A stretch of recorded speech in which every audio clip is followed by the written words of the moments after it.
Kemudian bai' ma laisa indahu. Jual beli barang ya yang tidak dimiliki atau tidak ada pada si penjual. Jual beli barang yang tidak dimiliki atau tidak ada pada si penjual. Nah, ini sudah pembahasan poin yang berikutnya. Jadi bab pertama itu goror ya, bai'ul goror. Nah, goror itu ada beberapa jenis zaman jahiliyah. Jadi saya rangkum ya. Ada mulamasah, munabadah, bai'ul hasah, habalil habalah, kemudian ada asbul fahli, itu yang ada di kitab ini. Nah, sekarang bai'u ma laisa indahu. Jual beli apa yang tidak ada pada si penjual atau si penjual menjual barang yang tidak ada padanya atau tidak dimiliki.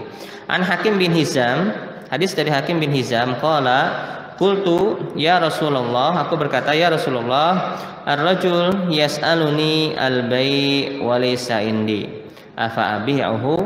Wahai Rasulullah, seseorang meminta kepadaku ya untuk menjual kepadanya suatu barang dan aku nggak punya barang tersebut. Afa abi'uhu, apakah aku boleh menjualkannya?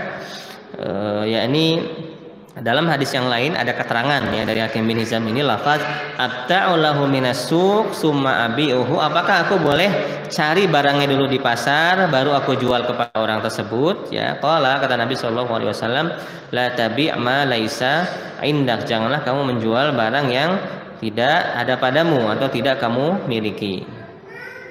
Nah, hadis ini ya, ilat keharaman di hadis ini ada dua ya. Pertama, ilat goror ya, adanya ketidakjelasan objek yang diperjualbelikan. Seseorang penjual kalau dia menjual barang yang belum ada di tangannya ya, apakah dia bisa dipastikan bisa menyerahkan barang? Nggak bisa ya, tidak bisa. Apakah dia bisa memastikan bahwa ketika dia jual, misalnya dia sudah terlanjur deal dengan konsumen dan dia belum beli barangnya, jadi bekal dia hanya prediksi atau lihat di Google misalnya, oh harga tas ini misalnya 20.000, oh di supplier X harga ini modalnya cuma 15.000, jadi kalau saya jual 20.000 saya masih untung 5.000, tapi dia belum beli ya, dia jual dulu, ada yang beli baru nanti dia belikan ke supplier. Nah, dia bisa jamin nggak ketika dia sudah deal, ada yang deal dengan konsumen, dia dapat uangnya, dia bayarkan ke supplier harganya masih segitu, bisa jamin nggak? Nggak jamin. Bisa jadi barangnya limited stock, habis ya, sehingga dia tidak bisa menyerahkan kepada konsumen. Bisa jadi harganya naik ya, karena misalnya kelangkaan, barangnya bagus, laku.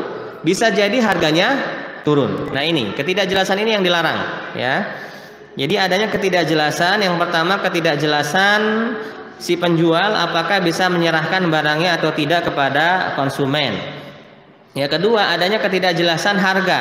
Apakah harga yang ditawarkan ya itu membuat si penjual itu untung atau membuat si penjual itu rugi. Ya. Jadi dia sendiri tidak jelas menentukan margin, apakah akan untung ataukah akan rugi karena memang barangnya belum ada pada dirinya. Nah, inilah delik goror ya, pelarangan menjual barang yang belum dimiliki. Itu yang pertama. Yang kedua, orang yang menjual barang yang belum dimiliki terkena ya keharaman riba ya, keharaman riba. Kenapa?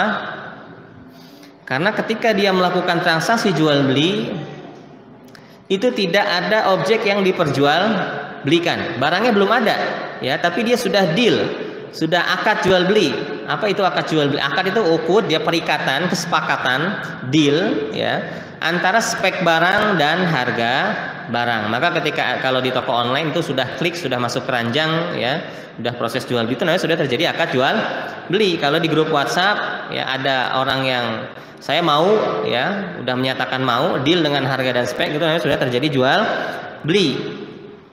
Nah, ketika terjadi jual beli, dia sudah mengambil margin di situ atau menerima pembayaran ya, menerima pembayaran. Nah, keuntungan yang diambil itu bukan keuntungan yang diambil dari pertukaran barang dengan uang ya. Tapi keuntungan yang diambil atas pertukaran uang dengan uang. Nah, disinilah delik ribanya. Ya, kalau kita perhatikan ya sebagaimana yang saya jelaskan di pekan yang sebelumnya ya, menjual barang yang belum dimiliki ini seperti skema leasing ya, seperti skema leasing. Jadi banyak leasing rumahan. Ya, orang yang menjual di grup WhatsApp dan dia tidak punya barangnya, open PO ya. Setelah deal setuju dengan spek dan harga, baru ia bayarkan ke supplier, dengan kata lain dia berikan dana talangan ya.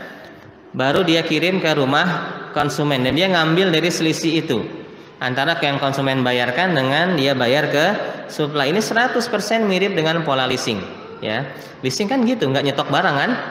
Nah, ketika ada orang yang mau mengajukan kredit beli, bayar DP, menyerahkan aplikasi, persyaratan, selesai, baru dia bayar ke showroom ya, tunai, baru dia kirim ke rumah konsumen. Nah, ini jadi orang yang menjual barang yang belum ada padanya ya, dia bisa terjerat pasal riba ya, terkena keharaman riba karena dia mengambil untung atas pertukaran uang, bukan pertukaran uang dan barang. Nah, ini kena dua keharaman sekaligus. Hati-hati ya. Kalau jual barang ya, konsepnya di dalam syariat Islam kita hanya diperkenankan menjual barang yang kita miliki atau menjual barang orang lain yang dikuasakan kepada kita untuk dijual. Kan itu saja, nggak ada pilihan lain ya, tidak ada pilihan lain.